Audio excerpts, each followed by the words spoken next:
voy a intentar. I'll try to coordinate this panel. Muchos hoy no me reconocieron, gente con la que trabajo hace muchos años me ve por primera vez de traje, así que reconozcan el primer esfuerzo que acabo de hacer. En el panel están Alejandro Piazza, contador público, socio de la firma de La Roca, Piazza y Marza. Estamos hablando entre los panelistas antes de empezar, es el único contador de la mesa y se nota en una mirada afable y risueña que así es. Emilio Minville en la punta de aquella mesa, abogado de Clearly Gottlieb. Agustín Mayer, socio del estudio Ferrere. Diego Valdomir, socio del estudio Guyer y Regules, ambos estudios de Uruguay, Ferrere en más países. Rubén Galeano Duarte, presidente del Colegio de Abogados de Paraguay. Claudio Visco en la punta, socio del estudio Machi di Celere Giangemi de Italia. Habrán notado en la presentación que acabo de hacer, bastante somera por cierto, que es un panel bastante multinacional, multitemático. Vamos a tratar de hablar o compartir algunas ideas, por un lado en lo que refiere a comunicación y marketing, por otro lado a lo que toca a la prestación de servicios de manera interdisciplinaria. Ayer, pido disculpas, no estuve hoy a la mañana, pero ayer Alberto Navarro mencionaba que actualmente hay 100.000 matriculados activos en este colegio público, en el Colegio Público de Abogados de la Capital Federal. Zenón Ceballos recordó, hizo una suerte de memoria histórica, llegó hasta Robespierre para señalar que la reputación de los abogados en la sociedad dista de ser buena. Yo vengo trabajando el tema hace un tiempo, hay antecedentes en el año 1400, obras teatrales donde los abogados tienen un papel bastante repudiable y con lo cual no desde Robespierre sino desde el 1400 hay pruebas de que en términos generales la sociedad no nos comprende. Carlos Valls hablaba de la dificultad que tienen los clientes para evaluar la calidad de los servicios profesionales y Martín Bomer, que dijo muchas cosas en lo que atañe a este panel, habló de la disparidad en la calidad de los profesionales del derecho. Entonces, me parece que una de las primeras cuestiones a analizar es cómo hace un profesional para distinguirse de otros 100.000 profesionales que tienen el mismo título que los habilita a hacer las mismas cosas que a uno. Tengan en cuenta que a mediados del siglo pasado en toda la Argentina se recibían más o menos 150 abogados por año. Aquí estamos hablando de 100.000 abogados en la matrícula de Capital Federal. Con lo cual la necesidad de diferenciarse de otros probablemente haya cambiado. Pero vuelvo a la lógica de este panel, que les decía, tiene por un lado un eje en comunicación y marketing, otro eje por el otro en lo que hace a la prestación de servicios de manera interdisciplinaria. Y entonces lo que me pregunto es ¿por qué? ¿Por qué estas dos cuestiones que parecen muy separadas calzan en una misma mesa o, bueno, arquitectónicamente en dos mesas, pero unidas en un mismo segmento? Y me parece que la mirada está puesta en el cliente. ¿Qué está buscando el cliente? Y el cliente, la verdad es que al final del día, en principio, al momento de contratarnos o contratarlos, yo ya no ejerzo, pero ayer tocaba en el tema, tengo la matrícula al día, pero no ejerzo. El cliente lo que necesita es información para saber a qué abogado tiene que contratar, cuál es el mejor abogado, cuál es la mejor firma de servicios legales, en este caso, que lo puede asesorar para su situación concreta.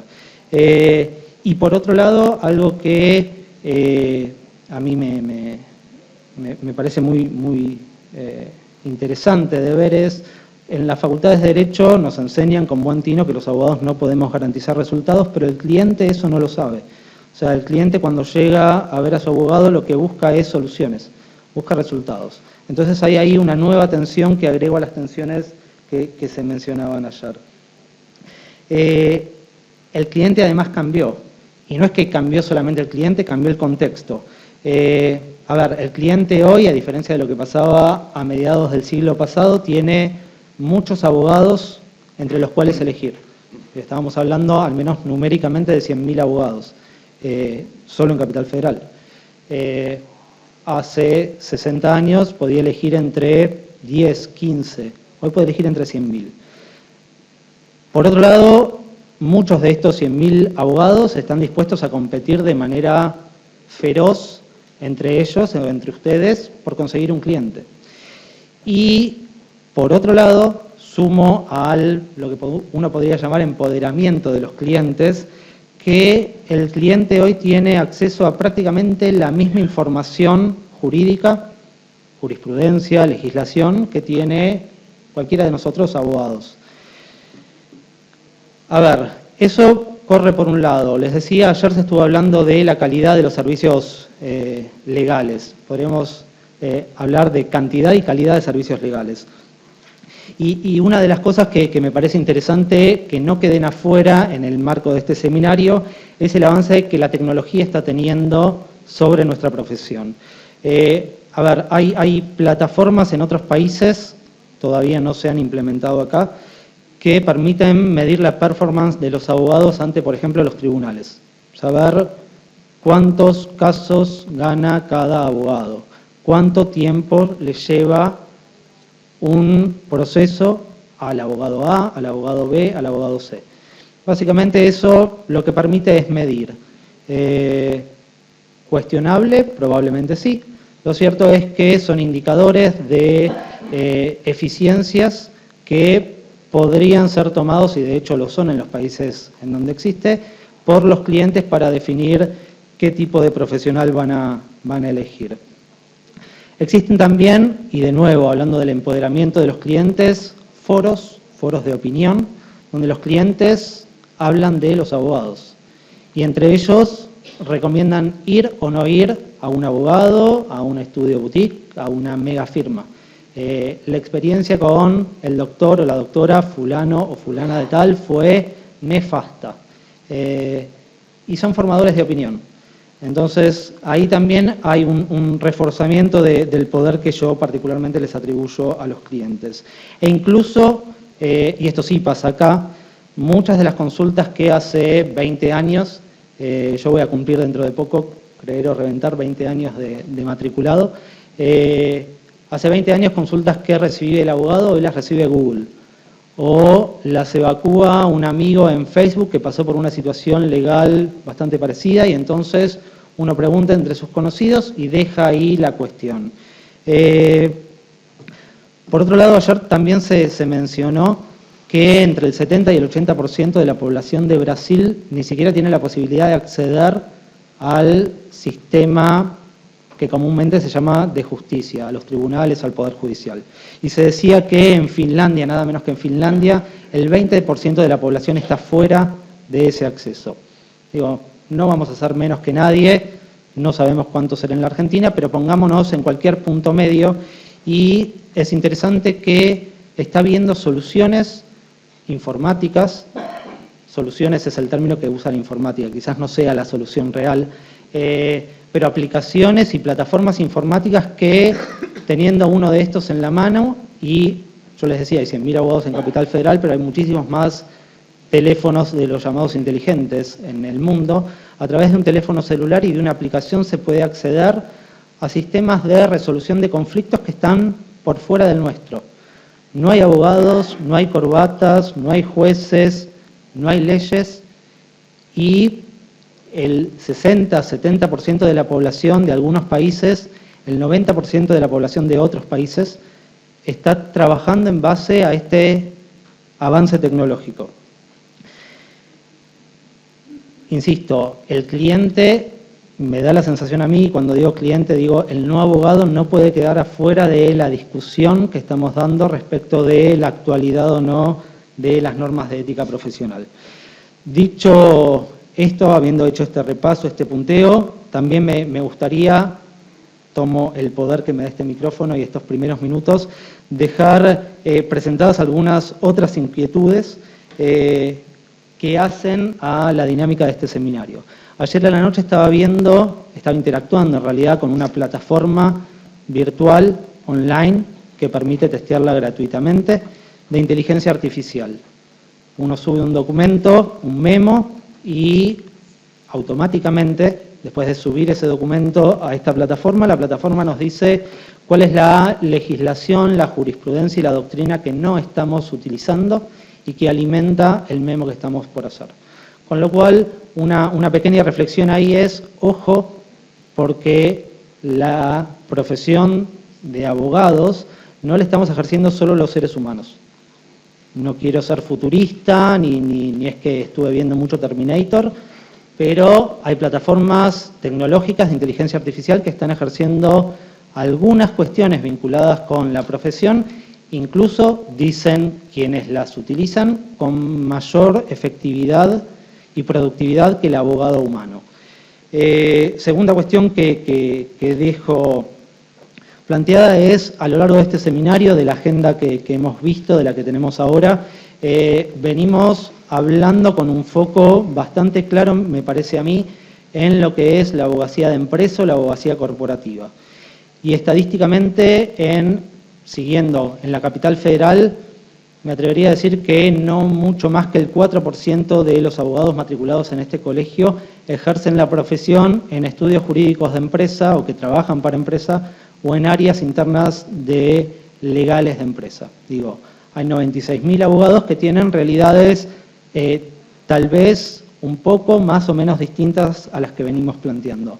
Y una última cuestión que me parece que es importante remarcar antes de callarme definitivamente y solamente ser un pasador de preguntas, es el público. No lo tomen a mal, pero yo ayer lo veía y hoy lo corroboro. Hay un público joven, de abogados jóvenes, que no está presente en esta sala, que no está escuchando esto, quizás lo está viendo por streaming, saludamos a la cámara, pero la realidad es que no hay abogados de 20 y pico o de 30 años, quizás hay alguno, no se ofenda, pero digo, sería muy bueno que los abogados que ya están en ejercicio, pero que además son los que van a encabezar esta profesión de acá a no mucho tiempo, también participen de estas cuestiones. Dicho esto, les agradezco por dejarse abusar en sus oídos con estas palabras iniciales y arranco con las preguntas. Emilio, veo que me mirás, te miro, te pregunto, ¿cuál es la implicancia ética que vos ves en lo que hace a publicidad jurídica? Gracias, Ariel. Buenas tardes a todos. Primero, y muchas gracias al Colegio Público de Abogados por la invitación, a International Bar Association, a Alberto Navarro por haberme invitado a participar y a Ariel por haber tenido la paciencia de haberme acompañado en adentrarme en estos temas de publicidad. Espero no ser el único que cumple con el requisito de los 30 y pico, y lo puedo decirme casi entrando en la cuarta década. Creo que en temas de publicidad ha habido, tal vez en los últimos 120 años, una evolución bastante grande, que como muchos de los cambios vertiginosos que vemos en el 2017, los cambios fueron muy lentos en los primeros 70, 80 años, y a medida que va pasando el tiempo llegamos a los planteos que hace, por ejemplo, Ariel sobre la inteligencia artificial y cómo un robot podría llegar a dar servicios jurídicos. Yo tuve la misma reacción que tal vez tuvieron ustedes de pensar que esto era parte de una película futurista, pero cada vez escucho más sobre la automatización de ciertos servicios que va de la mano de una mayor eficiencia en proveer servicios legales. En estos 120 años, en los primeros 70, 80 años, vemos que la prohibición de hacer publicidad por parte de los abogados era total y absoluta. Un poco esta concepción partía de que se entendía a la profesión de abogado como función social y su vinculación con el interés público y la defensa de la justicia. Por otro lado, el abogado típicamente, tal vez en el siglo XX, no se lo consideró técnicamente como un operador económico, tenía el monopolio de la defensa y debía resguardar el honor y el decoro profesional. Estoy citando algunas de las normas, digamos, que aún algunas de ellas siguen vigentes. A medida que fue pasando el tiempo, en los Estados Unidos hubo un primer caso, después del canon de 1908, que prohibía tajantemente que los abogados tuviesen cualquier tipo de publicidad.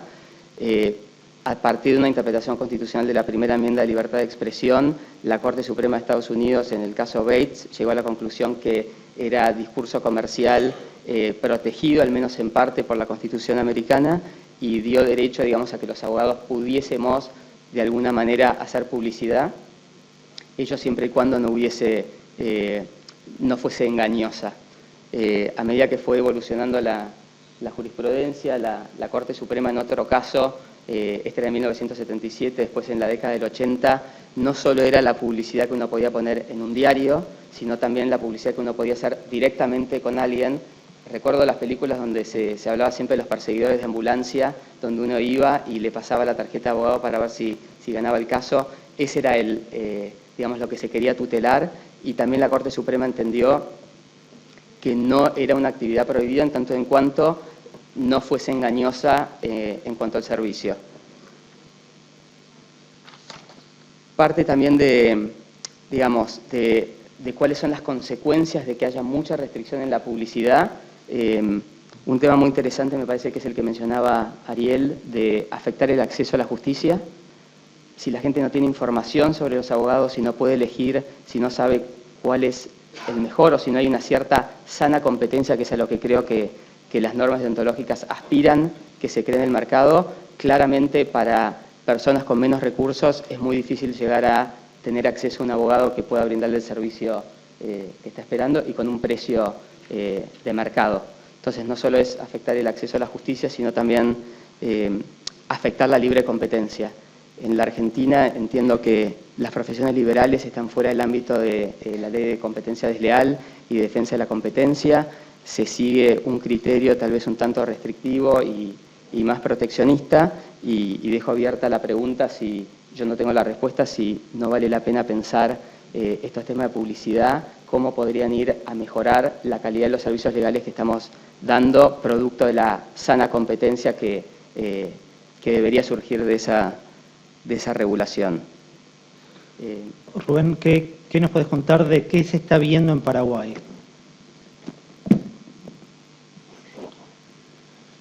Gracias, Ariel. Quiero agradecer también al Colegio Público por invitarnos al Comité de Ética de la IVA, un poco también al doctor Navarro, que se tomó el trabajo de ponernos a disposición los medios. Quiero contextualizar un poco de lo que venimos hablando. Tu pregunta era implicancias éticas de la publicidad. Vos hiciste una introducción de lo que ocurre aquí en Capital Federal y quiero hacer un pequeño paralelismo de lo que tenemos en Paraguay. En Paraguay hoy día tenemos 50.000 abogados matriculados para 7 millones de habitantes. Entonces, ¿cómo hacemos la comparación? La comparación que la gente hace es la cantidad de abogados por cada 100.000 habitantes según las necesidades. Les quiero contar que en Latinoamérica, Paraguay es el país con mayor índice de abogados por cada 100.000 habitantes. Tenemos 571 abogados por cada 100.000 habitantes. Una pequeña comparación. Hay más abogados matriculados que agentes de la Policía Nacional. Es decir, es probable que uno en la calle se cruce con un abogado antes que con un agente de la policía. Entonces, eso nos demuestra la necesidad, de lo que vos referías, de darnos a conocer en un mercado limitado y cómo sobresalimos en relación a la oferta profesional que damos a los colegas. Quiero traer algunos pequeños ejemplos de lo que ocurre en Paraguay. En Paraguay tenemos, primero, una situación que nos condiciona. Nosotros no tenemos ley de colegiación pública. La colegiatura no es obligatoria. Entonces, el formar parte del gremio de abogados es en realidad con el propósito de una autorregulación y de colegas que están convencidos de la necesidad de la mejora del ejercicio profesional, tanto en la formación continua como en el ejercicio ético de la profesión. Pero eso también implica que en Paraguay la gente no se someta al colegio y al Tribunal de Ética que dejó de funcionar hace mucho tiempo, que no se implementó justamente porque el someterse a ese tribunal es un acto completamente voluntario, no está impuesto por la ley.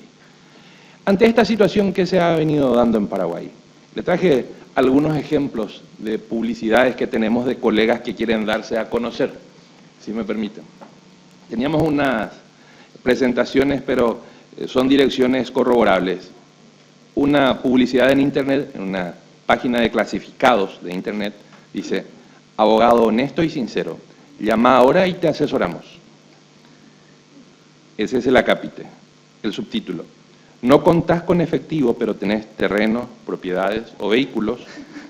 Te hacemos el trabajo y te lo tomamos como parte de pago. No te preocupes. Esta es una publicidad en Internet del 9 de marzo del 2017, muy reciente, en una página que se llama clasipar.com. Es sincero. Es sincero. Tenemos luego una publicidad estática que dice: empresa consultora contra problemas, que es el título. El subtítulo: abogacía, conflictos de familia y pareja, mediación y arbitraje, resolver deudas, y algo que no entendí del todo, solución de enfermedades incurables.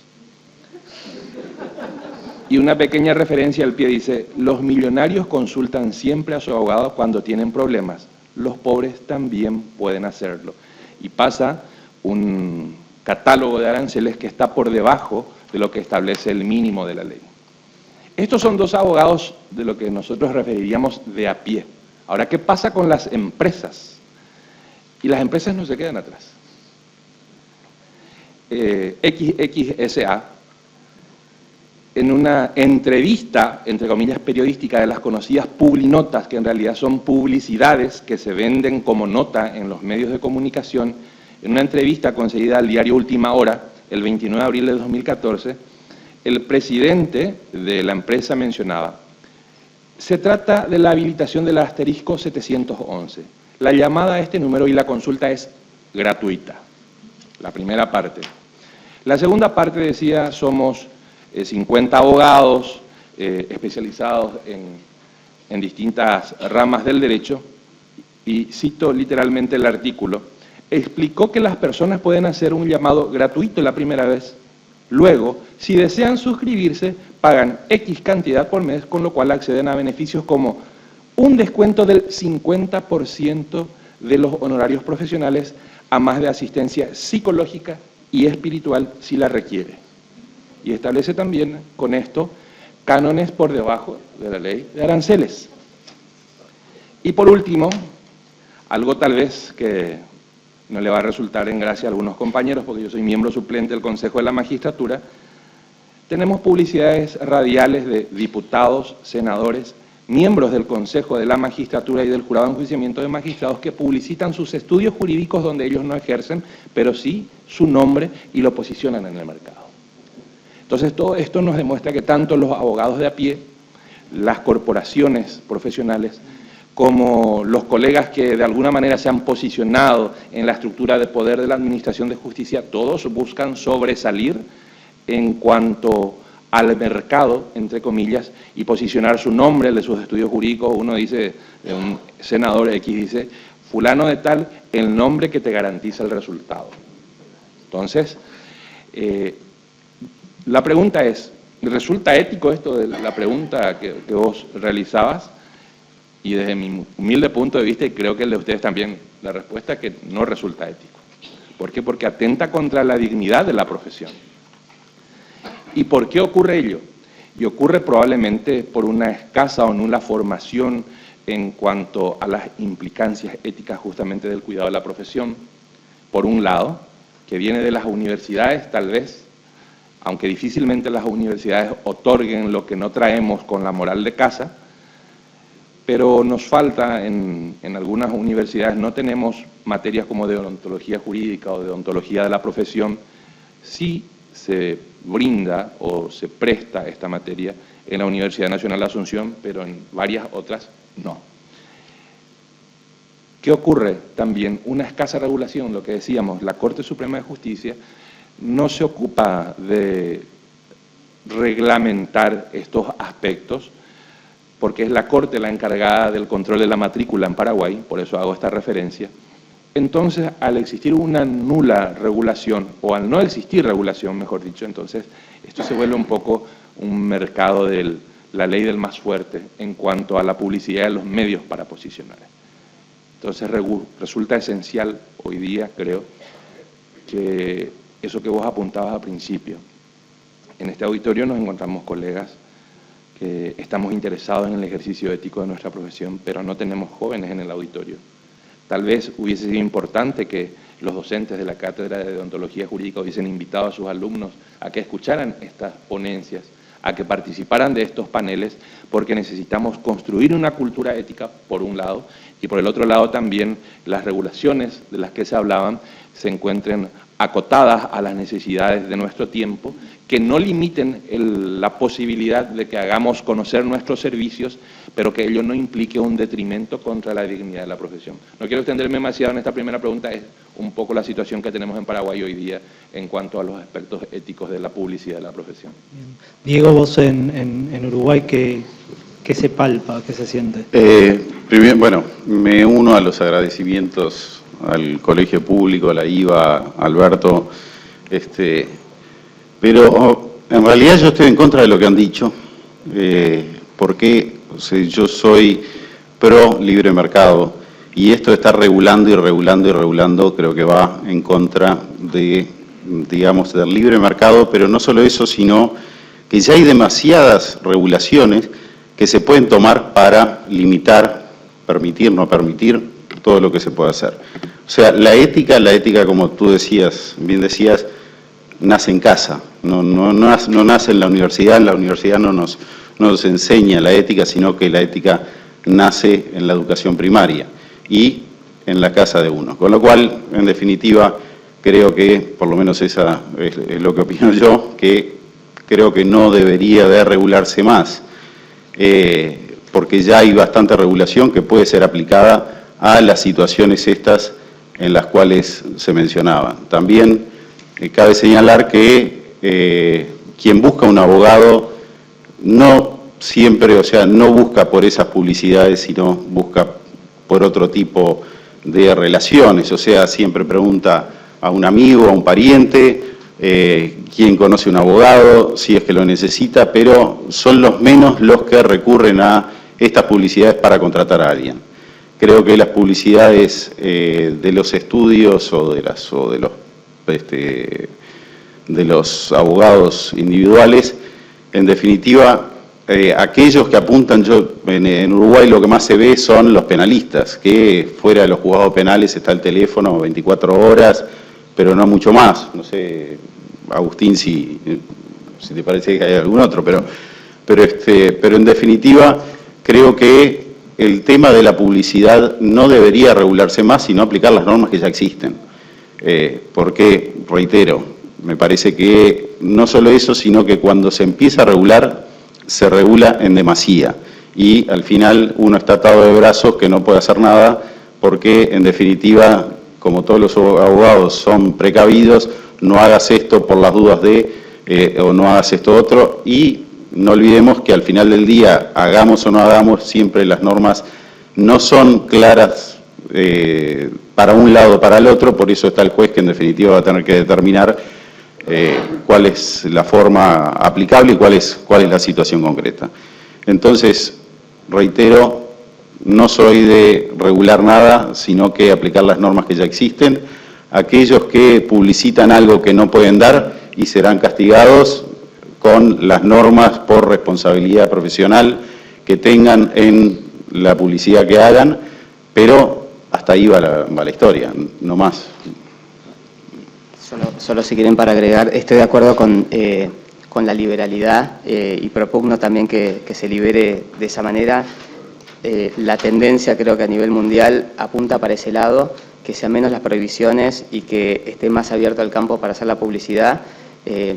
Creo que donde no encontré tantas diferencias y creo que es importante hacer una distinción es cuando hablamos de publicidad a nivel estudios, me parece que estamos hablando más interpares y creo que donde es más sensible, en todo caso, la regulación, es con los sectores más vulnerables y con el acceso a la justicia, donde tal vez es más difícil, digamos, el boca a boca, las recomendaciones. Creo que es ahí donde veo tal vez una mayor necesidad de protección, que de todas maneras me parece que la liberalización de las normas es buena y tal vez que creo que otra de las patas para hablar sobre este tema es en el fondo qué sanciones caben para aquellos que de alguna manera violen conductas que no se consideren apropiadas. No sé, Ariel, si yo sé que vos has hecho algún estudio sobre temas sanciones y demás. Perdón, una cosa más. No olvidemos que, como tú bien decías, nosotros nacimos en una época que no es la de los jóvenes hoy en día, que en definitiva todas las publicidades o demás son todas a través de Internet, son redes sociales, o sea, es otro mundo totalmente distinto que no está regulado, que no quieren que esté regulado y que en definitiva, digamos, es mucho más amplio y por tanto es más difícil de establecer normas en esos ámbitos. O sea, sí, la publicidad en la calle podría ser, como dicen, pero también hay normas que le aplican a eso, pero todos los jóvenes que hoy no están acá no van a ir por la publicidad en la calle, sino mucho por lo que existe en Internet, en las redes sociales y demás. Ariel, vos lo sabés mejor que todos nosotros.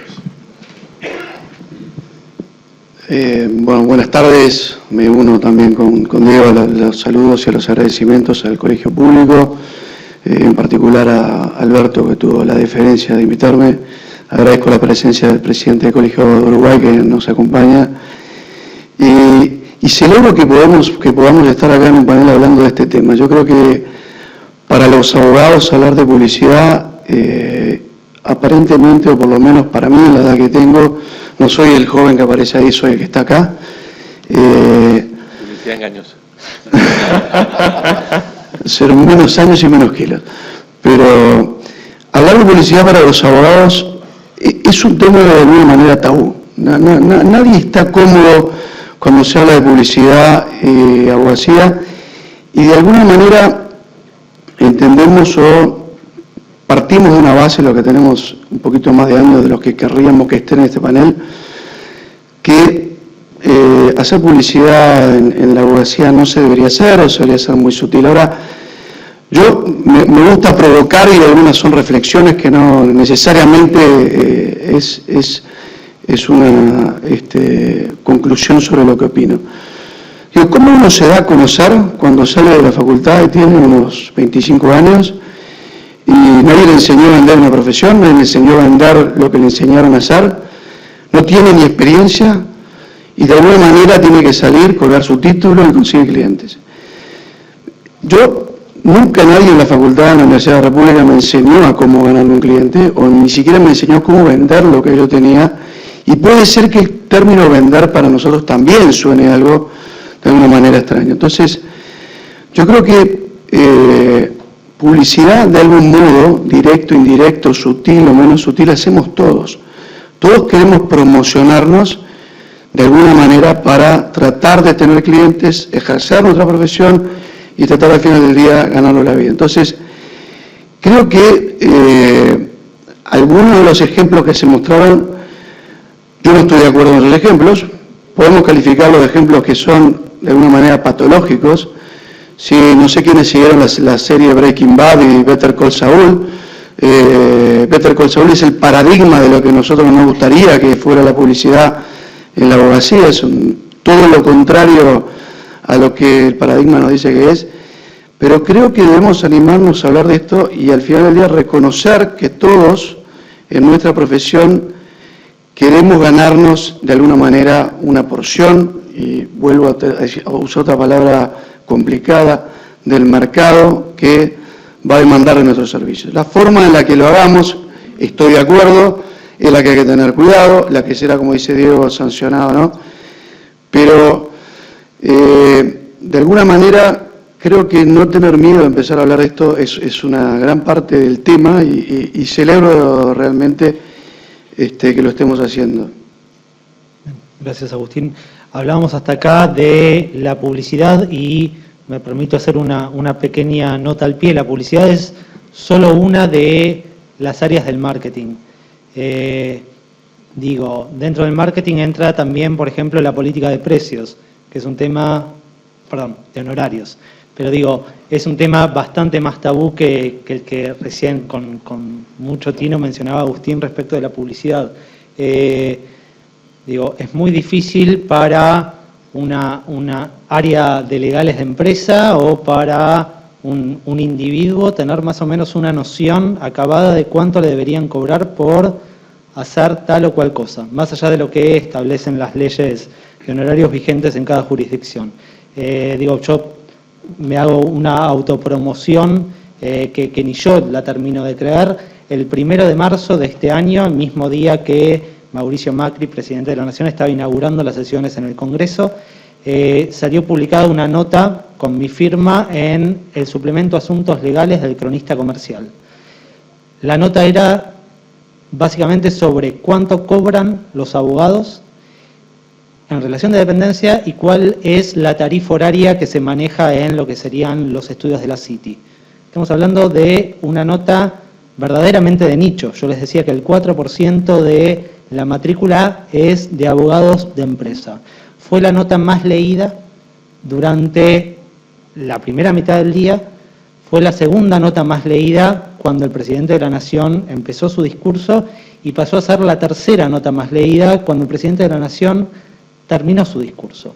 Lo que digo es este tabú que mencionaba Agustín en relación a publicidad también existe en relación a otras cuestiones vinculadas con lo que comúnmente se conoce como marketing jurídico. Cuando los estudios salen a competir, cuando los abogados salen a competir, tema del que se hablaba ayer, y salen a competir por precio, también están haciendo acciones de marketing. Hago un pequeño corte en relación a lo que es marketing para darle paso al otro tema. Alejandro, si te parece, te consulta a vos. El cliente, en tu experiencia, en la experiencia de tu firma, ¿qué prefiere? ¿Asesores jurídicos por un lado, contables por otro, o le gusta más encontrarlos a todos juntos en el mismo lugar? Bueno, antes que nada, a todos muy buenas tardes y muchas gracias por esta invitación. Es un honor estar acá en este colegio. Tengo muy buenos amigos, así que nuevamente gracias a los organizadores. Mi visión desde las ciencias económicas es que claramente el cliente quiere lo mejor y lo más barato. Esto es algo que tenemos que luchar constantemente. Muchas veces la puja entre ciencias económicas, contador público y el abogado en cuanto al tema, en los temas que se tocan, que son tributarios y demás, al cliente le interesan las dos opiniones. Siempre va a buscar, después él es el final el que toma la decisión. Yo en mi caso particular tengo un estudio con abogados y con contadores y en muchas cosas, de alguna manera, entre nosotros charlamos, pero el cliente es el que finalmente, escuchando las dos voces, tiene que tomar la decisión. Así que, y no debemos subestimarlo al cliente, porque el cliente a su vez sale y todo lo que nosotros le decimos después lo contrasta y lo chequea, o en el club, con sus amigos, a la noche, en charlas, qué sé yo, con lo cual uno siempre está rindiendo examen contra colegas y contra otras disciplinas también. Así que esa es mi visión, ¿no? En Uruguay, ¿cómo funciona estas asociaciones o estas organizaciones que tienen las de ustedes? Abogados, contadores, escribanos.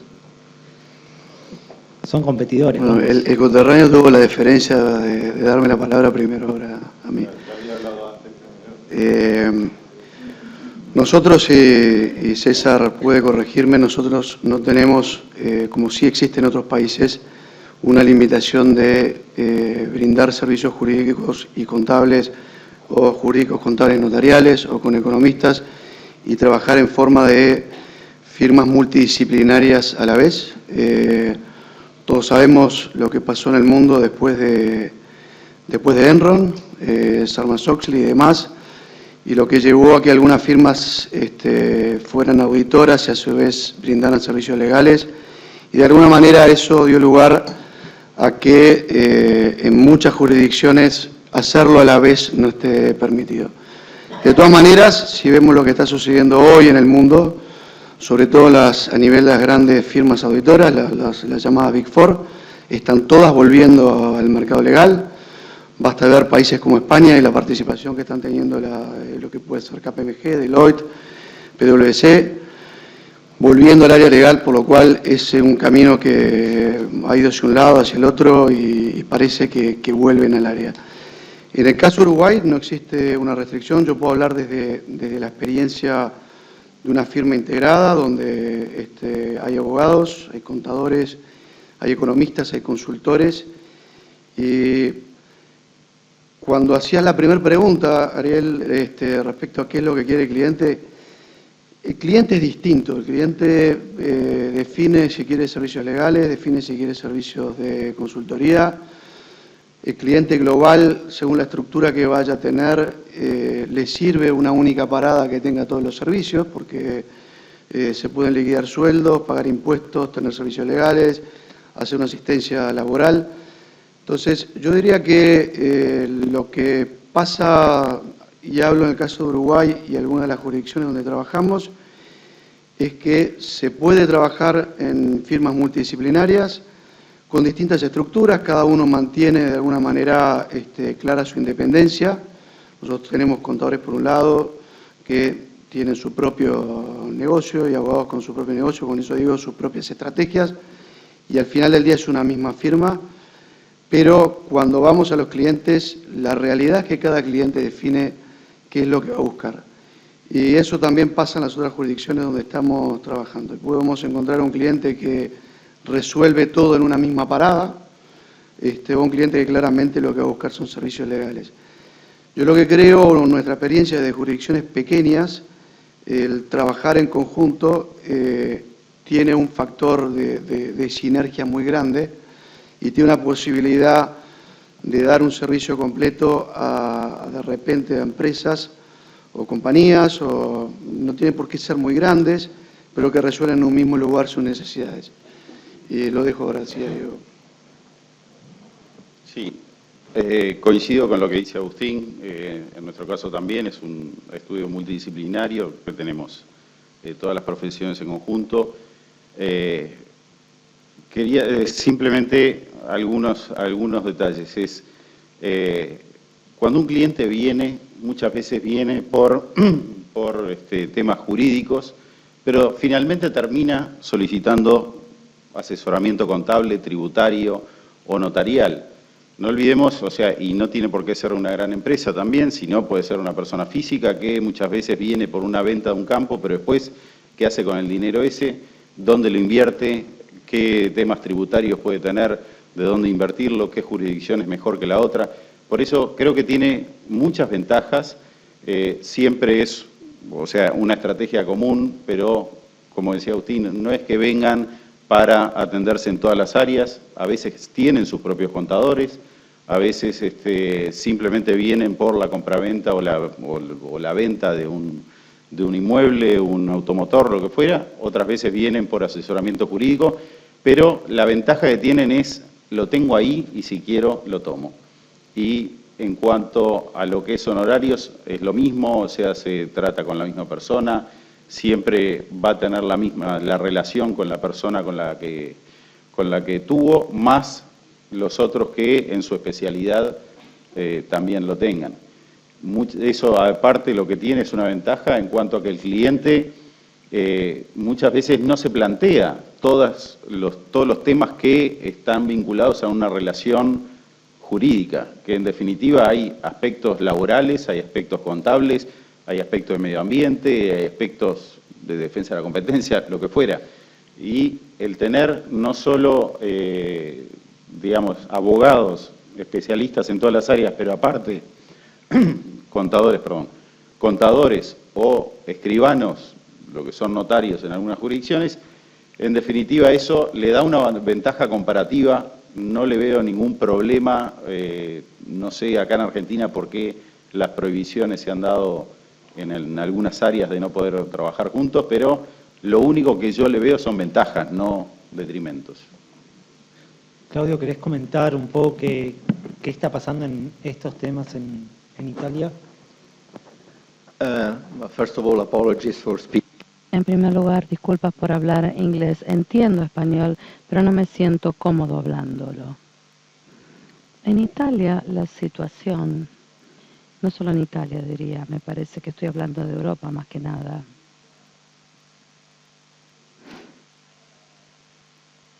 Es compleja en este momento. Hay una tendencia hacia la liberación de los servicios jurídicos y eso es parte de esta tendencia. La posibilidad de formar asociaciones profesionales entre las distintas profesiones se ha reconocido plenamente. Aunque tiene un reconocimiento pleno, no se utiliza completamente. Y debiéramos distinguir, creo, lo que hemos hablado hasta el momento. La posibilidad de tener una firma en la cual hay profesionales que pertenecen al mismo ambiente, por así decirlo, letrados, contadores, auditores, abogados fiscales, abogados tributarios, perdón. Esto es muy común e inclusive lo era antes de tener la liberación actual. Lo que es nueva en esta área son estos grupos profesionales o empresas, porque inclusive hoy por hoy, considerando lo que pasa en Italia, pero también en muchos países europeos, también puede realizar actividades profesionales a través de una sociedad anónima. Hoy se puede asociar con otras profesiones, con un miembro de una asociación profesional. Tenemos asociaciones profesionales para la mayoría de las profesiones liberales, médicos, ingenieros, escribanos, inclusive veterinarios o geólogos. En principio sería posible tener una sociedad con personas que provienen de distintos ambientes. Esto ha pasado en una medida más limitada respecto, por ejemplo, de la medicina. Hay casos en los cuales se han formado sociedades entre abogados y médicos, pero porque funcionan en un área muy específica en la cual las dos profesiones pueden aprovechar sinergias. Por supuesto, cuando se mezclan las distintas profesiones, cada una tiene que cumplir sus propias obligaciones deontológicas y éticas. Entonces estamos creando un animal complejo en el cual tenemos que combinar los requerimientos de más de un regulador. Esta es la situación actual.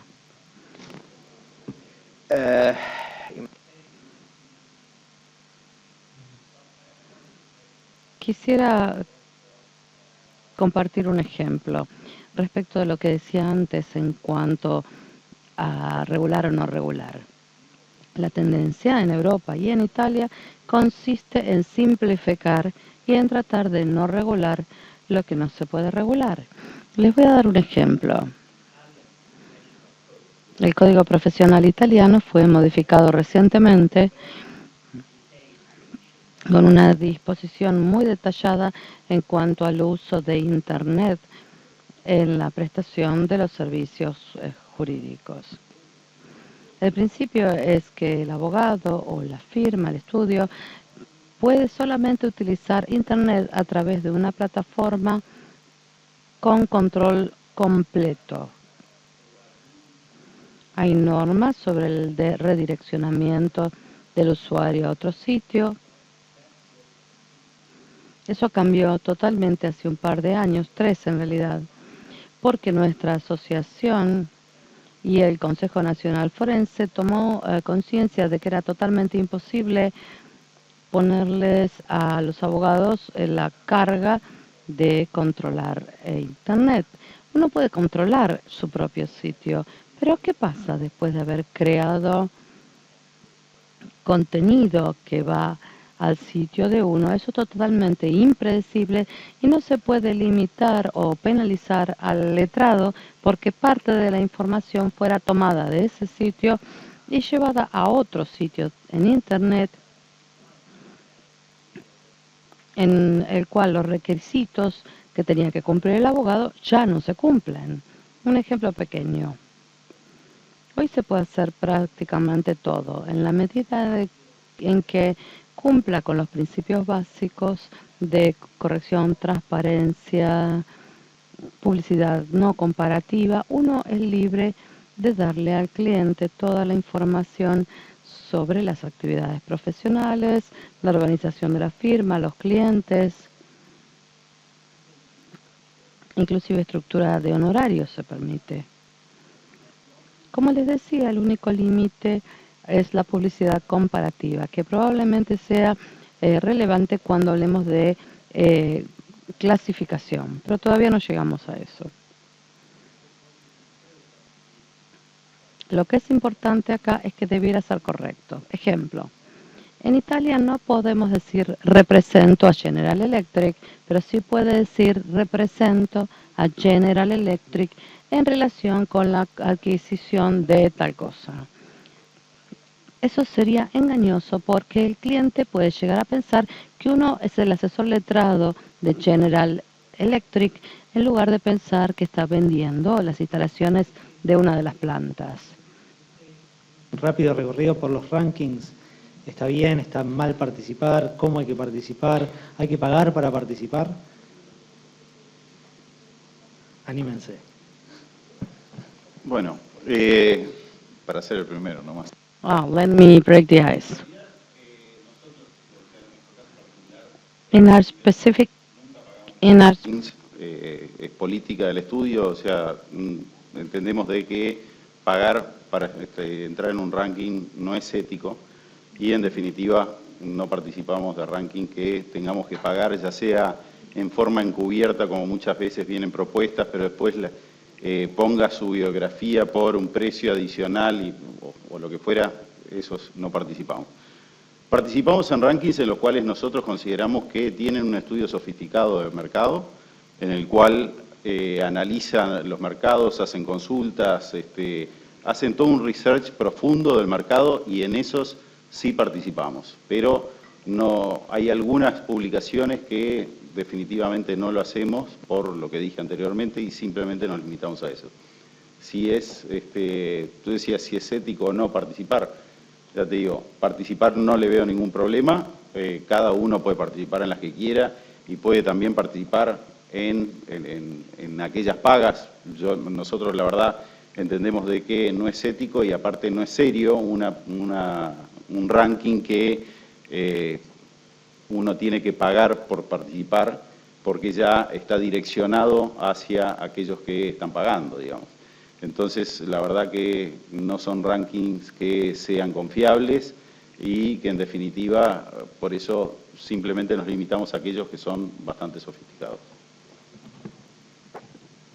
Nuestra posición también es, no nos parece ético pagar por los rankings y concuerdo con lo que describía Diego. Creo que una parte interesante también de los rankings, nosotros como firma americana en Estados Unidos, no solo está el ranking donde uno quiere aparecer como abogado, como firma, sino que muchas veces las empresas contactan a los abogados que trabajan en la firma y piden que se rankee con muchísimas variables, desde la calidad de trabajo, desde cómo es el tema de la diversidad, el tema de las horas, el tema de lo que se llama ya work-life balance, y esa es toda información que todos los años se publica, y por ejemplo existe una publicación que es Volt, que publica los 100 estudios en los Estados Unidos y están rankeados por 35 variables distintas, y eso brinda mucha transparencia, digamos, para, como decía Agustín, el abogado de 25 años que está saliendo, tiene un abanico de posibilidades y tiene una cierta radiografía de los lugares donde puede entrar a trabajar, y creo que eso es algo también muy positivo de los rankings.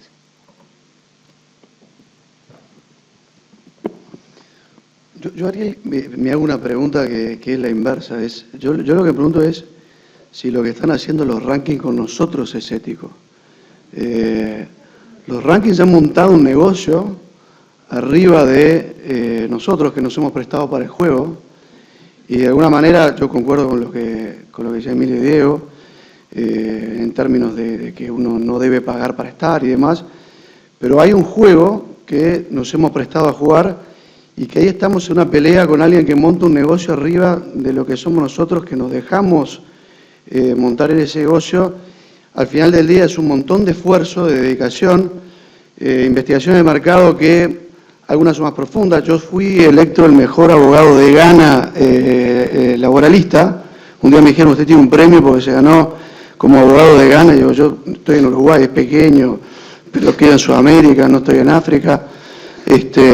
Lo cierto es que el grado de informalidad que tiene esto, no estoy generalizando a todos, pero yo creo que en algún momento, y esto es una reflexión, deberíamos decir hasta qué punto nos vamos a prestar nosotros para que construyan arriba nuestro una competencia que a veces es hasta despiadada, con research o evaluaciones de mercados que hay algunas que son mejores, otras que son peores, pero lo cierto es que no sé hasta dónde llega. Yo creo o tiendo a pensar que esto hoy es una moda muy fuerte.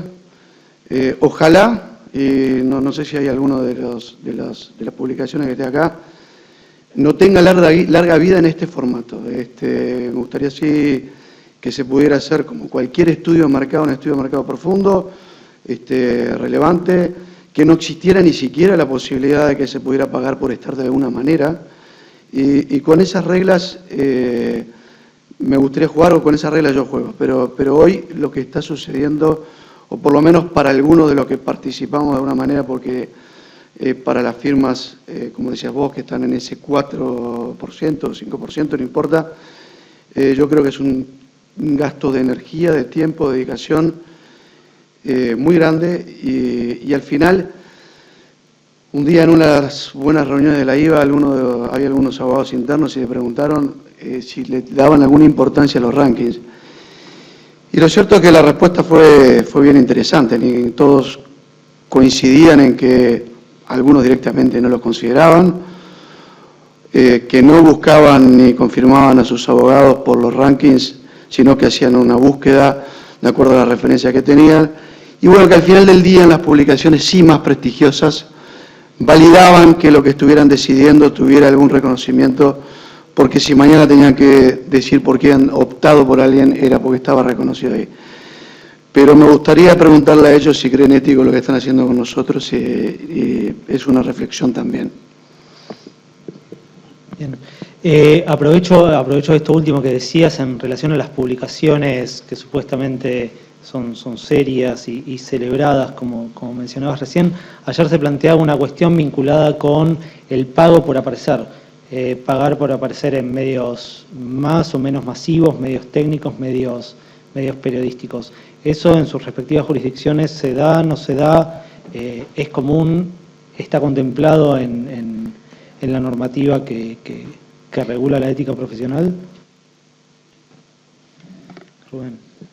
Ariel, este tema de los rankings me recuerda un poquitito las encuestas que se realizan en épocas de campañas electorales, donde la encuesta encargada por cada candidato lo muestra a cada uno mejor posicionado en relación a los otros.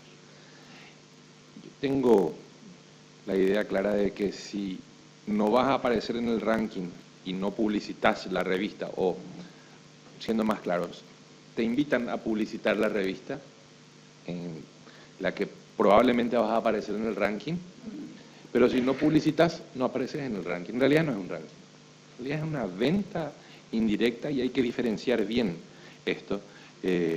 Lo decía, creo que Agustín, que es lo que hacen con nosotros. Entonces, nosotros, ¿en qué medida nos prestamos también a esto?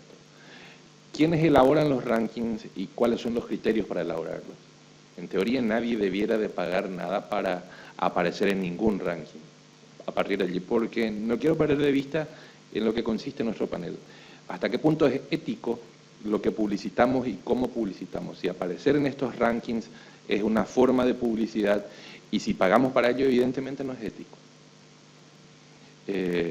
Y no pasa ya por una cuestión de regulación o no regulación, sino un poco cuidado también de lo que nosotros queremos para la imagen de la profesión que ejercemos.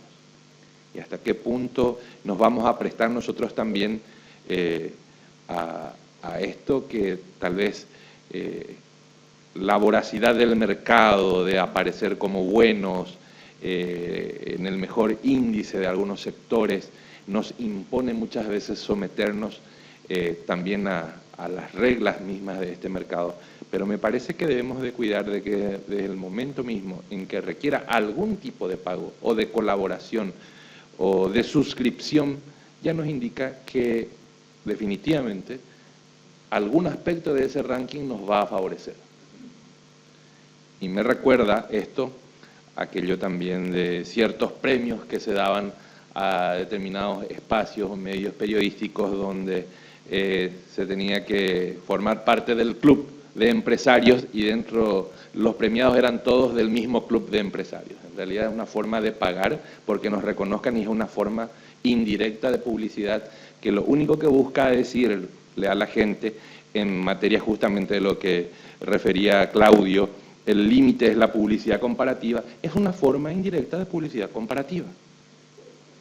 Es una forma indirecta de publicidad comparativa porque pretende mostrarnos como los mejores de algo, pero en realidad no pagamos para que digan somos los mejores, sino pagamos para aparecer en el ranking o formar parte del club. Entonces, creo que tenemos que ser bien claros en ese sentido. Ese tipo de publicidades, que son publicidades indirectas y que son comparativas, no son conciliables con el criterio que hoy día, por lo menos en esta zona del mundo, tenemos como ético. No es éticamente compatible con el ejercicio de nuestra profesión, por lo menos en mi opinión al respecto. ¿Alguien del panel quiere agregar algo? Sigo con preguntas entonces. Alejandro, recién Diego mencionaba el tema de el interlocutor único cuando uno como organización está vendiendo servicios legales, contables, notariales, en el caso de su firma. ¿Cómo se hace, si se quiere, el reparto de honorarios en una firma como la tuya, que tiene una impronta en ciencias económicas muy fuerte, pero que además tiene abogados dentro de la organización?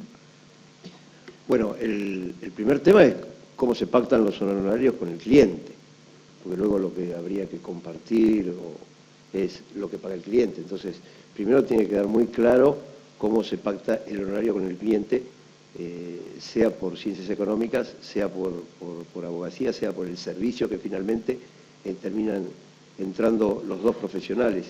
Ahora, hace poco está todavía vigente toda esta ley de sinceramiento y claramente es un tema en donde ambas incumbencias están de la mano. El cliente tiene que presentarse ante la FIP, en nuestro caso, a pagar impuestos y tiene que haber todas las incidencias de lo que va a ocurrir, lo que va a blanquear, cómo va a quedar los nuevos bienes, a nombre de quién, hay herederos, entra una cantidad de temas y aristas que ustedes lo han visto y ahí estamos trabajando constantemente y ahí hay que dejar en claro hasta dónde llega un servicio y hasta dónde llega el otro servicio. Así que de cualquier manera termina funcionando mucho más. Primero resolverlo con el cliente y después internamente es el afecto societatis que tiene cada una de las profesiones y cómo se llevan, ¿no? Esto es de compartir una profesión, es muy parecido a una pareja, ¿no? O al matrimonio o a lo que quieran. Entonces tiene mucho que ver cómo se llevan y si hay afecto o no hay afecto. En el caso de sus firmas en Uruguay, ¿cómo lo manejan esto? No lo del afecto, sino lo del dinero. Acá somos cariñosos, ¿eh? Sí, en mi casa mi mujer maneja todo, así que, ¿no? Alguien dijo cómo debe ser, ¿no? Pero no sé. No, en sí esto, o sea, es más una empresa que una firma, digamos, separada de contadores y bueno, abogados escribanos. Entonces, en esto simplemente la forma es, llega el cliente, se pactan los honorarios, hay clientes ahí. Los honorarios no es que estén predefinidos de una forma, sino que van caso a caso según el cliente como lo quiera, si es por hora, es por trabajo, es por lo que fuera, y en base a eso, o sea, se le cobra. Después la distribución es, como cualquier empresa, la distribución o sea, de dividendos a los socios y a los empleados se les paga el sueldo que corresponde. Bien. Agustín, estimo que será similar o... No, sí, es similar. Déjame una reflexión adicional.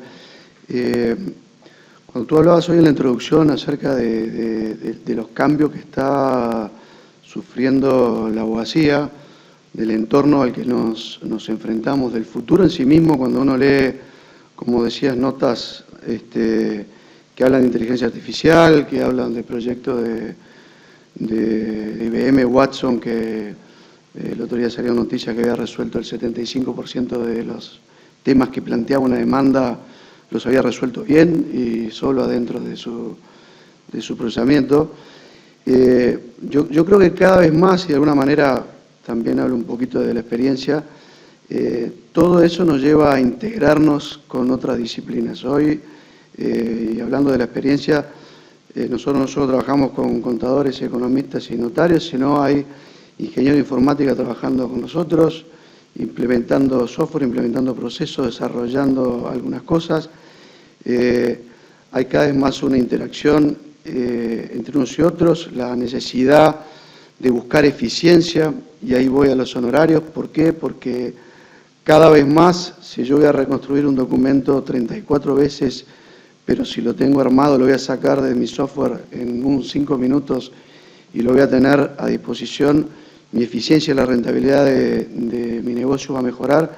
Entonces creo que es un momento que estamos viviendo de un quiebre importante en nuestra profesión. El futuro, yo no diría que es incierto, pero sí entran a jugar una cantidad de variables y en eso la tecnología un rol preponderante. Y creo que como abogados también nos tenemos que adaptar. Yo creo que somos animales difíciles de manejar y difíciles para los cambios.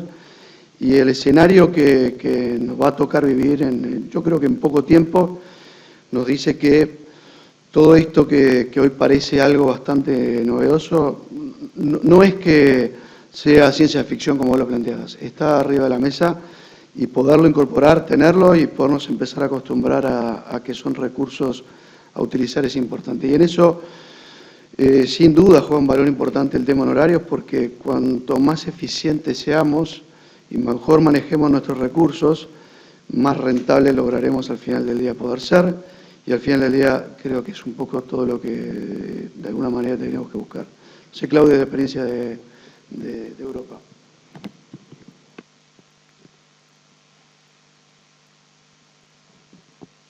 Yo diría que la tendencia es bastante parecida, pero sí quisiera agregar otro punto. Cuando conversamos sobre nuestras empresas multidisciplinarias, esto está relacionado, considero, con diferentes calificaciones y márgenes. Cuando nosotros aunamos actividades que tienen diferentes márgenes, es muy difícil realmente manejar estos temas. Cuando hablamos de un lugar que pueda hacerse cargo de todo, lo contable, lo legal, etcétera, es una muy buena idea, pero no podemos darnos el lujo de que el cliente pague el mismo nivel de honorarios para lo contable, para las cuestiones de cumplimiento, las cuestiones legales, comparados con lo que solían pagar por dichos servicios.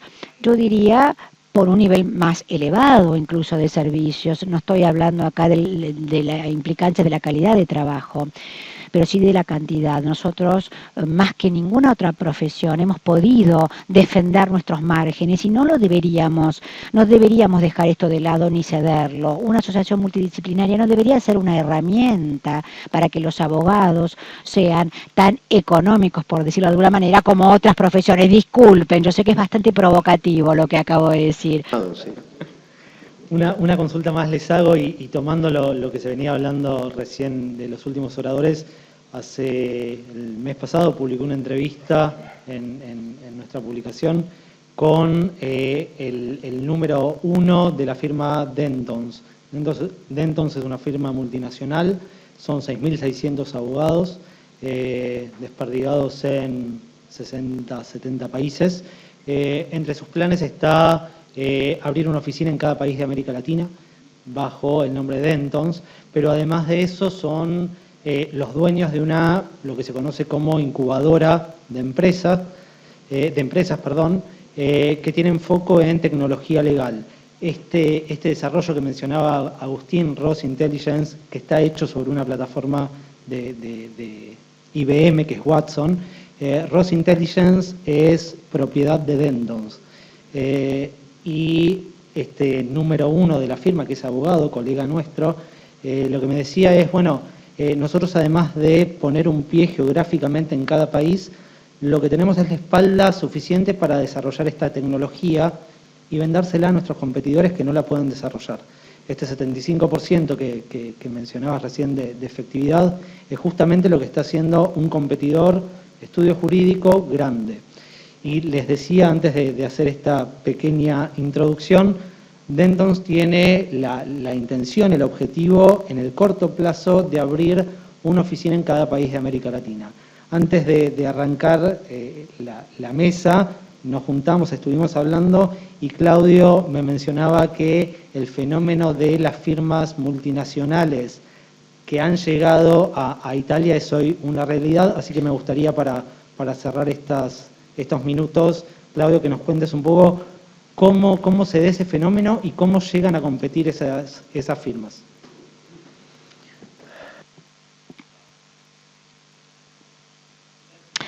Bueno, ha sido muy difícil al inicio porque de hecho tenían mucha ventaja competitiva. Y quiero retrotraerme un poquito a lo que es la publicidad. Uno de los motivos por los cuales la restricción en la publicidad a través de Internet ha sido abolida por muchos países europeos es precisamente por esos estudios jurídicos multinacionales que tenían su propio sitio de Internet visible desde cualquier país. Y de hecho estábamos ante una situación donde los estudios jurídicos locales estaban mucho más controlados y más restringidos en manejar su publicidad comparados con un estudio jurídico multinacional que se los veía desde todos lados del mundo, donde todos podían tener acceso al mismo y no solamente leer sobre sus servicios, sino también aquellos que se proporcionan en los Estados Unidos, en Londres, y otros que se proporcionan localmente en el propio país. Esta tendencia ha sido desfavorable para los estudios jurídicos domésticos, es decir, locales, pero recientemente se ha revertido. ¿En qué sentido? Porque los clientes son mucho más selectivos. Esa idea, entonces, de hacer todos los negocios en un solo lugar o un lugar donde uno puede encontrar servicios multidisciplinarios, no es tan fuerte y muy a menudo juega a favor de los estudios jurídicos domésticos, locales, diría yo, que han podido desarrollar experiencia aún en una disciplina muy estrecha. Yo diría que todos los grandes clientes no tienen solo un abogado de un estudio jurídico, sino que eligen, seleccionan seguramente, no tanto en lo corporativo, en la banca y las finanzas, aún ahí diría yo que esto puede tener un rol preponderante, pero cuando uno ve alguna disciplina que es muy sensible para el cliente mismo en cuanto a reputación o en cuanto a consecuencias potenciales como litigios y situaciones antimonopólicas o tributarias, tenemos esta sensación de que los clientes de hecho están buscando por Internet, tomando todas las fuentes posibles y disponibles, formulan preguntas a sus abogados internos si tienen experiencia en tal o cual país y luego toman una decisión que es el resultado de mucho pensamiento crítico. Y este hecho de que uno puede obtener todos los servicios en una sola organización o estudio no tiene tanto peso como tener al mejor profesional para este trabajo en particular. Emilio, ¿querés agregar algo? Solo agregar algo,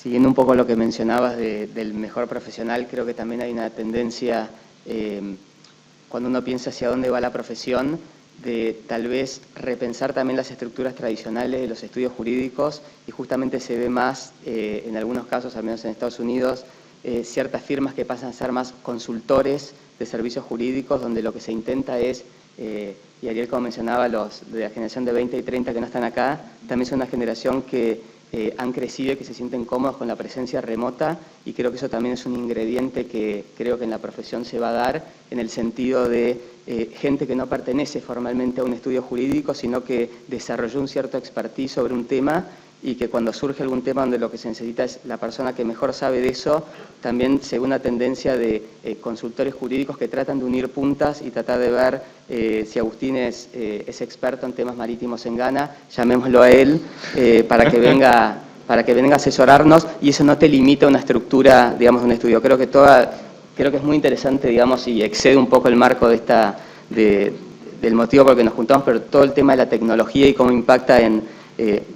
la profesión, ni que hablar, digamos, en la vida diaria con este aparatito, creo que ha revolucionado al mundo en muchos sentidos, y creo que el jurídico no va a escapar a eso, y me parece que los cambios también se dan bastante rápido, y en 10 años seguramente la profesión esté, no sé si con inteligencia artificial, si eso implica que podamos descansar un poco más los fines de semana, será bienvenido, pero claramente me parece que se avisoran cambios dados por la tecnología.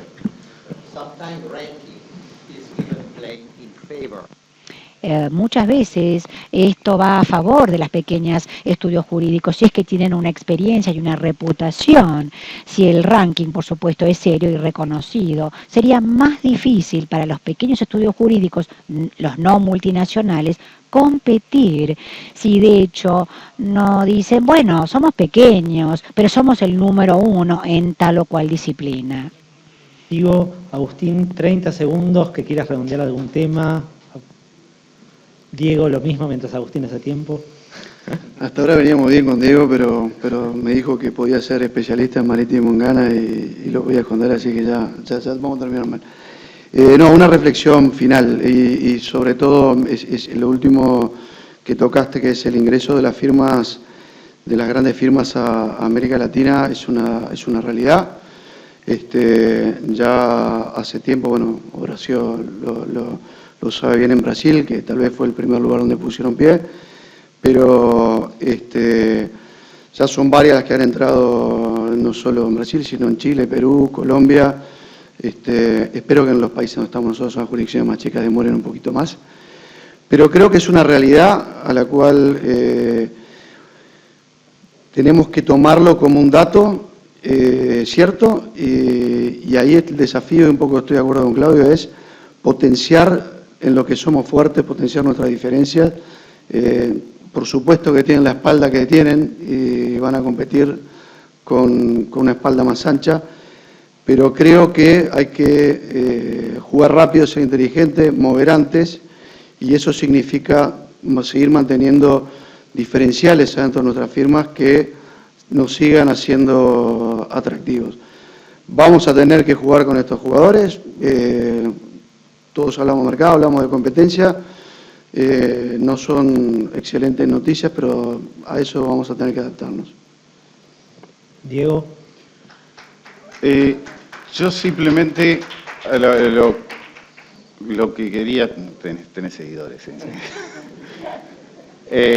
No, lo que quería decir en cuanto al marketing, que habíamos visto tanto sobre este tema, creo que una de las cosas que tenemos que estar atentos es a todo lo que tiene que ver con Internet, que es una publicidad o un mercado al cual los abogados no estamos acostumbrados a desarrollar marketing en esos ambientes. No olvidemos, si miramos lo que han sido las herramientas de redes sociales en todo lo que son las campañas políticas en el mundo, han sido muy importantes para lograr elecciones. Digo, por decir algo muy notorio, ¿no? En el mercado, no es que los abogados seamos iguales ni mucho menos, pero a lo que voy es una herramienta que es muy importante, y para el futuro, con todos los jóvenes que están conectados 100% al día, es la manera de llegarles, que son los futuros clientes de todas nuestras firmas, o individuales o grupales, pero en definitiva es un mercado que hay que estar atento, más allá de Watson también, que bueno, Watson en realidad es solamente médico, después tenés cognitiva y los otros, pero a lo que voy son yo creo que los dos grandes puntos que hay que tener en consideración: lo que se viene para los temas legales en lo que es tecnológico, y en cuanto a marketing, las redes sociales, que es uno de los temas importantes.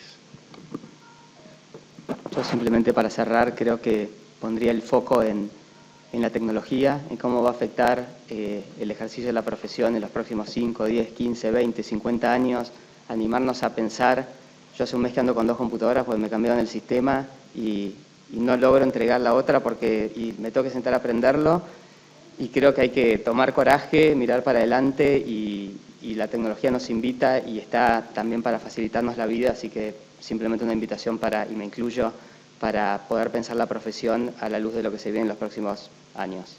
Gracias. Gracias. Rubén. Alejandro. Bueno, como reflexión final, cuando empezó esto, abrió Ariel hablando de los abogados, que quizás para la sociedad tienen mala imagen, etcétera, etcétera. Yo tengo una visión distinta, viéndolo desde las ciencias económicas. Yo creo que el principal formador de imagen viene en Occidente, viene de Estados Unidos. Y el principal formador de imagen es Hollywood. Y Hollywood le ha dejado una cantidad de series y de películas en donde los abogados salvan vidas, son exitosos y hacen una cantidad de cosas. Nosotros en la ciencia económica no hemos tenido series de contadores exitosos. En general somos cobardes, nos escondemos, tenemos la culpa de todo y por culpa nuestra lo agarraron al Capone y esto y el otro. Entonces váyanse con una idea esperanzadora de la profesión de algo así. Muchísimas gracias. ¿Cómo competir con ese cierre? Imposible. Pero yo quiero referir 2 cuestiones apuntadas a Agustín, que vino con situaciones deontológicamente no aceptables. Primero, la publicidad engañosa, y segundo, vino con hinchada propia, eso tampoco es deontológicamente aceptable. En cuanto a la reflexión, yo creo que tanto la publicidad y el desembarco de las grandes estructuras nos va a imponer reinventarnos en la profesión.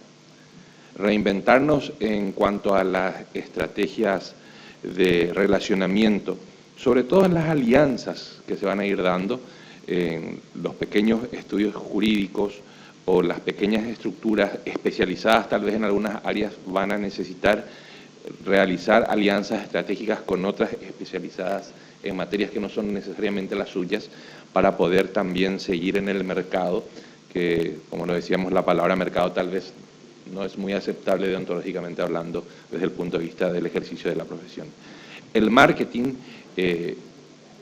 utilizando los medios que se venían hablando, sobre todo las redes sociales, tenemos que cuidar, creo también, no desatender el origen mismo de nuestra profesión y la investidura, entre comillas, que traemos los abogados, por seguir manteniendo de que por lo menos desde Petrocelli para acá nos sigan teniendo como gente que ayuda a lograr el anhelo de justicia a la sociedad, como una profesión que ayuda a lograr ese anhelo. Desde el Colegio de Abogados del Paraguay, muy agradecidos por la invitación del Colegio de la Capital Federal y también con el Comité de Ética de la IVA por permitirnos estar aquí. Muchísimas gracias. Muchas gracias. Muchísimas gracias a los 6.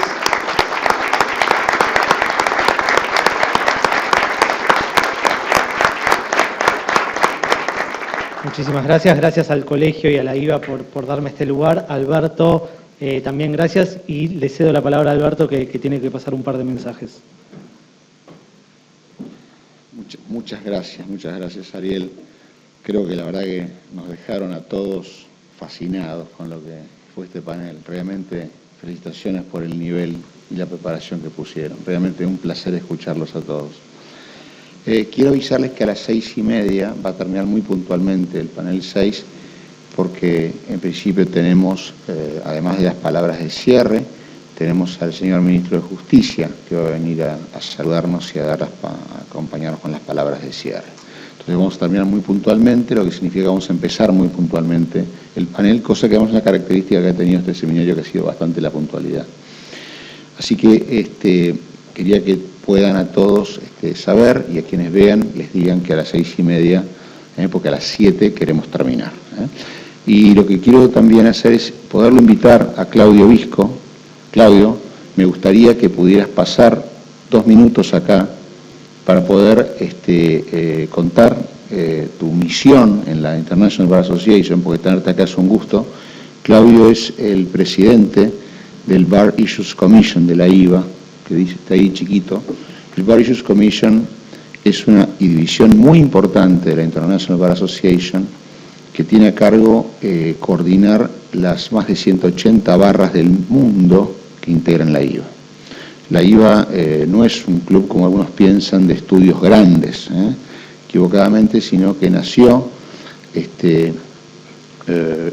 hace muchísimos años como un club de barras de abogados. La membresía son principalmente las barras. Los únicos que votan en la IVA, en su consejo, son las barras, son los colegios. Y nuestro colegio público vota en la IVA, y es un gusto. Entonces, me gustaría que como presidente del Bar Issues Commission de la IVA, Claudio, pudieras venir un minuto acá y poder contar un poco tu experiencia hoy como presidente del Bar Issues Commission.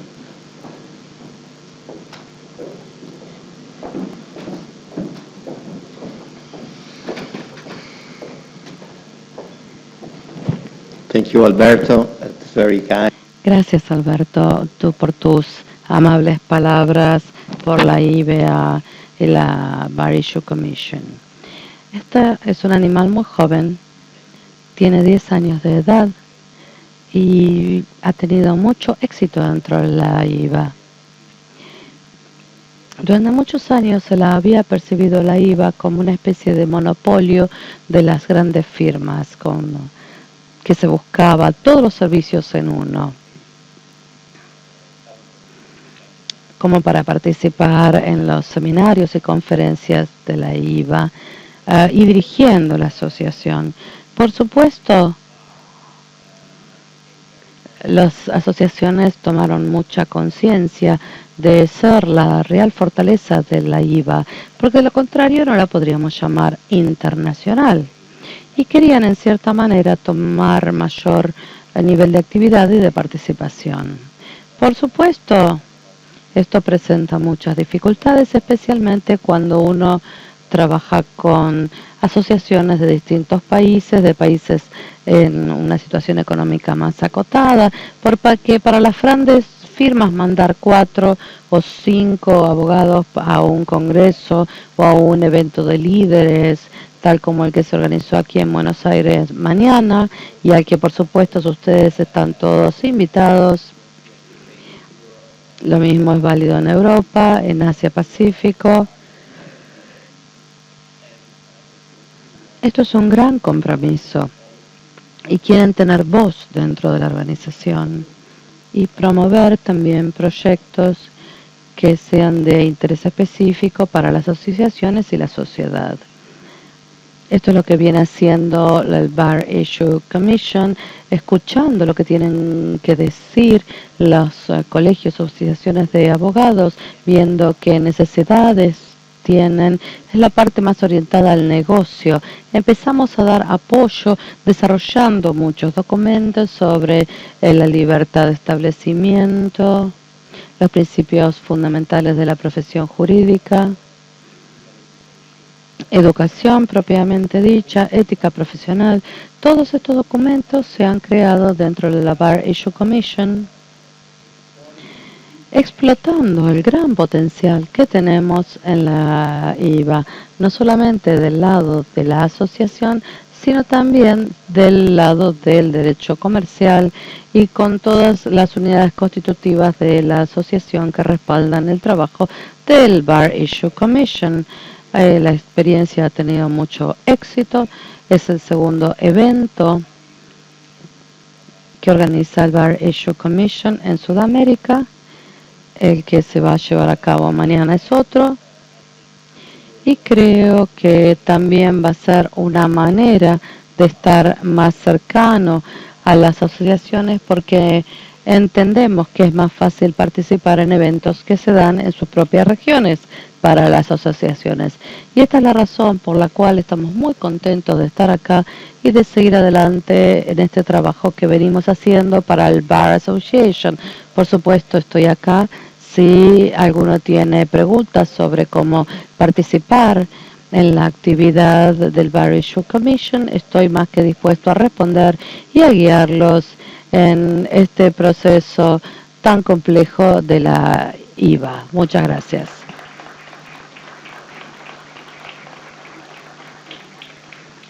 Efectivamente, nosotros tenemos el placer como colegio público de abogados de la capital federal de integrar la International Bar Association desde el año 2014.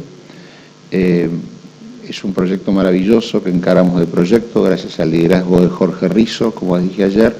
Quienes entren a la página principal del colegio pueden acceder a la IVA, porque está el logo de la IVA con un icono para poder entrar a la página de IVA. Es una autopista maravillosa, a más de cientos de congresos anuales y actividades, a la Bar Issues Commission, como uno de los comités constituyentes importantes de la IVA, por lo cual quiero compartir con ustedes que el colegio facilita la posibilidad de entrar al mundo de la IVA y a sus múltiples actividades en el año y a congresos.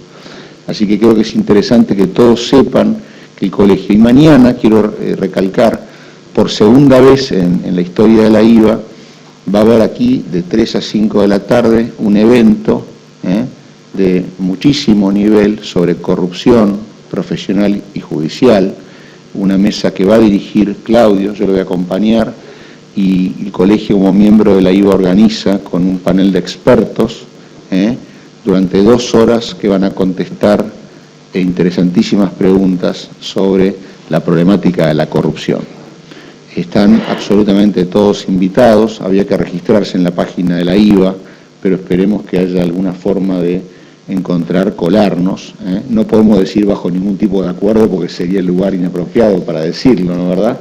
Pero alguna promoción que podamos hacer para vender este evento, doctor, en Paraguay. Una invitación que nos hagan. Efectivamente, así que mañana creo que es a las 3 de la tarde o 2:30 pueden averiguarlo, trataremos de avisarlo a última hora para que todos puedan saberlo. Gracias por venir, un coffee break y volvemos.